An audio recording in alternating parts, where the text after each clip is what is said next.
जल प्रदूषण के स्रोत और उसके प्रभाव का वर्णन हम इस वीडियो में करेंगे कि जल प्रदूषण के स्रोत अगर हम लोग कह रहे हैं का मतलब होता है जल प्रदूषण के कारण से भी होता है और वो जो कारक या कारण उपस्थित है उसके आधार पर कौन कौन से प्रकार के प्रभाव हमको देखने को मिलेंगे, इसका अध्ययन हम इस वीडियो में करेंगे। ठीक है, तो जल प्रदूषण के स्रोत और उनके प्रभाव के बारे में अगर हम लोग बात करें तो मैं सीधे जाता हूँ कुछ ऐसे पॉइंट्स में जो ये बताएगा कि जल प्रदूषण के क्या क्या कारण हो सकते हैं, कहाँ कहाँ से जल प्रदूषित होता है। तो एक स्रोत आपको दिखाई दे रहा होगा, यहाँ पर कुछ स्रोत है, जैसे एक है वाहित मल एवं घरेलू अपशिष्ट आपको दिखाई दे रहा है। ठीक है, इसको आप देख के और समझ सकते हैं।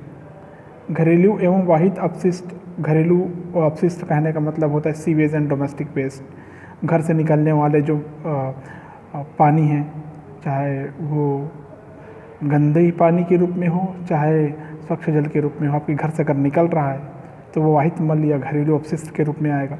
घरेलू अपमार्जक मतलब कपड़े वगैरह धोने से जो पानी बाहर निकलता है। औद्योगिक बहिष्प्रभावी कहने का मतलब होता है उद्योग में जो आउटलेट के रूप में, इन्फ्लुएंस के रूप में जो निकाला जाता है, जल में जो बने हुए अपशिष्ट है उसको बाहर निकालने के लिए जिस पानी का प्रयोग किया जाता है।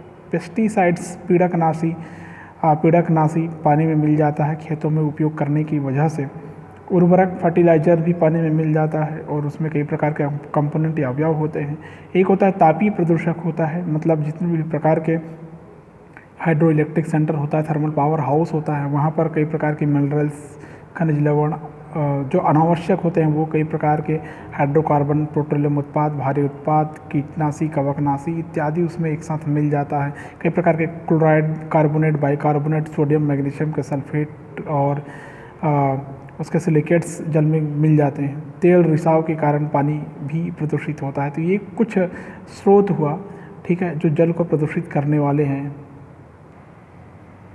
उसके बाद आता है जल प्रदूषण के कारण।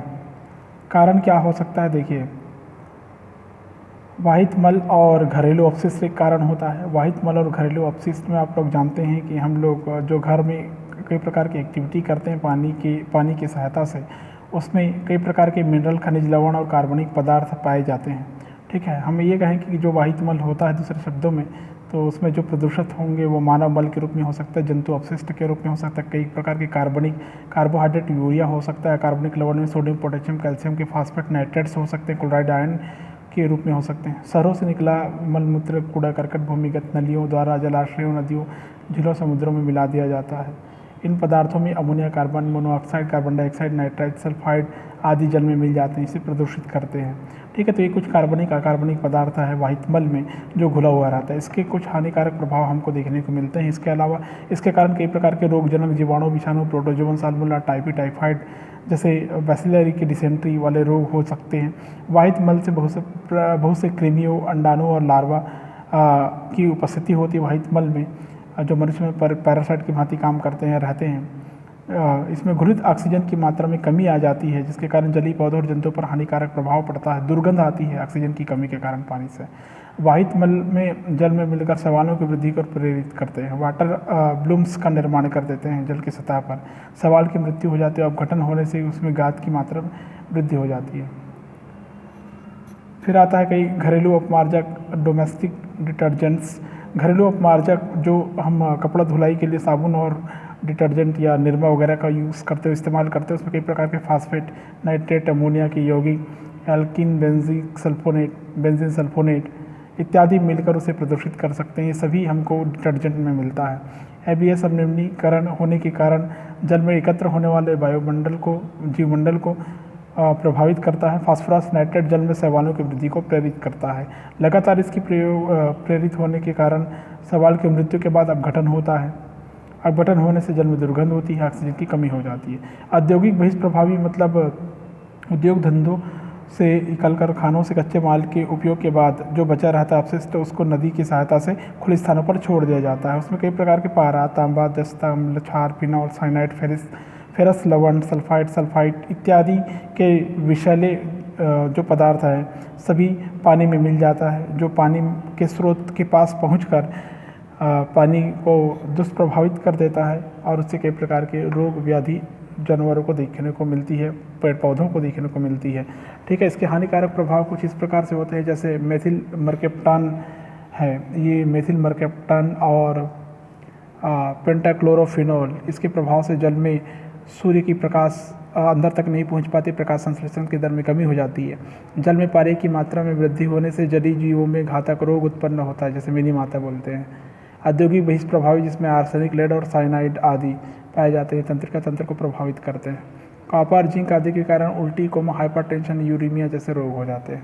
ठीक है, नेक्स्ट आता है पेस्टिसाइड्स। कई प्रकार की पेस्टिसाइड या पीड़कनाशियों का उपयोग हम पौधों की वृद्धि उपज के लिए करते हैं, कीटों से बचाने के लिए करते हैं। जैसे DDT ज़्यादा मात्रा में हम उपयोग करते हैं तो धीरे धीरे करके पानी की सहायता से, खेतों की सहायता से धीरे धीरे करके पानी के बड़े बड़े स्रोतों तक में पहुँच जाती है, और वहाँ पर उपस्थित कई प्रकार के जो जलीय जीव होते हैं उन सब के लिए हानिकारक तत्व के भांति काम करते हैं। इसके अलावा कई प्रकार के और खरपतवार नाशी है, जैसे 2,4-D वगैरह, 2,4-5T वगैरह, ये पौधों के माध्यम से जंतुओं के शरीर में पहुंचकर चर्म रोग और दूसरी विकृतियां पैदा कर देती है। ठीक है, जो DDT होता है स्पेशली मनुष्य की तंत्रिका तंत्र और जनन ग्रंथि को प्रभावित करती आई है। ठीक है, नेक्स्ट आता है उर्वरक या फर्टिलाइज़र। उर्वरक या फर्टिलाइज़र आपको देखने को कुछ ऐसा मिलेगा कि इसके उपयोग से कई प्रकार के जो बायोसाइड्स है वो पानी में ग्रो करते हैं। पानी में ग्रो करने के कारण प्राकृतिक जलीय पारिस्थितिक तंत्र है वो नष्ट हो जाती है। ठीक है, जल को प्रदूषित कर देती है। ठीक है, इस प्रकार आप देखते हैं कि उर्वरक के अत्यधिक उपयोग के कारण जल में नाइट्रेट्स का जमा होता है। नाइट्रेट्स की उपस्थिति के कारण बच्चों में मीथेमोलिबिनीमिया नामक रोग होता है, जो कि विषैले प्रभाव के कारण होता है नाइट्रेट्स के। नाइट्राइट रक्त की ऑक्सीजन संवहन क्षमता को प्रभावित करती है, सांस लेने में तकलीफ होती है, सांस और श्वसन तंत्र पर काफ़ी गहरा बुरा प्रभाव डालता है। उर्वरक के अत्यधिक उपयोग करने से फल सब्जियों का आकार तो बढ़ता है, लेकिन उसमें रोग और कीटों का प्रकोप अधिक होना शुरू हो जाता है। जलीय तंत्र में नाइट्रेट्स और फास्फेट की अधिकता से उत्पादकता में वृद्धि होती है। जल का यूट्रॉफिफिकेशन होता है, जिसके कारण जल में शैवालों की अत्यधिक वृद्धि हो जाती है, ऑक्सीजन की कमी हो जाती है, BOD बढ़ जाता है, मतलब बायोलॉजिकल ऑक्सीजन डिमांड बढ़ जाता है। इस स्थिति में जो मछली जलीय जंतु है उसकी मृत्यु होना स्वाभाविक रहता है। थर्मल पॉल्यूशन की बात करें, पॉल्यूटेंट्स की बात करें, तो जो परमाणविक, नाभिकीय और तापीय संयंत्र होते हैं वहाँ से अपशिष्ट प्रोडक्ट निकलते हैं, जो को पानी की सहायता से वहाँ संयंत्र से बाहर निकाली जाती है, जो जीव जंतुओं को हमेशा के लिए प्रभावित करती है। इन संयंत्रों में यंत्रों को ठंडा करने के लिए जल का उपयोग करते हैं अधिकतर। जल के तापक्रम में वृद्धि हो जाती है। तापक्रम में वृद्धि के कारण क्या होती है, जीवों की जैविक क्रियाओं की दर में वृद्धि हो जाती है, जिसके कारण घुलित ऑक्सीजन की मांग बढ़ जाती है। जल के तापक्रम में वृद्धि होने के कारण जल की डिजॉल्व ऑक्सीजन की मात्रा कम हो जाती है, जिसके कारण जीवों की मृत्यु होने लगती है। कभी कभी तेल रिसाव की वजह से भी समुद्र का जल प्रभावित हो जाता है, जैसे तेल टैंकर से रिसाव, नेवल ऑयल ट्रांसपोर्ट के समय दुर्घटना, या समुद्री किनारों पर स्थित तेल की कुओं से तेल का बहाव होने से पानी प्रदूषित हो जाती है। इसके अलावा जल प्रदूषण के और जो महत्वपूर्ण प्रभाव है, जिस प्रभाव वो देखने को मिलते हैं, जैसे जल में घुलित ऑक्सीजन की मात्रा में कमी हो जाती है, बायोलॉजिकल ऑक्सीजन डिमांड में वृद्धि हो जाती है, शैवाल की संख्या में अवांछनीय वृद्धि हो जाती है, जलीय तंत्र का यूट्रॉफिकेशन होता है। यूट्रॉफिकेशन का मतलब होता है नाइट्रेट्स और फास्फेट की अधिकता से उत्पादकता में वृद्धि होना, जिसे जल का यूट्रॉफिकेशन कहते हैं। ठीक है ना, इसके कारण क्या होता है, शैवाल की अत्यधिक वृद्धि होती है, ऑक्सीजन की कमी आती है, फलस्वरूप दूसरे जो एनिमल्स होते हैं उनकी मृत्यु हो सकती है या हो जाती है।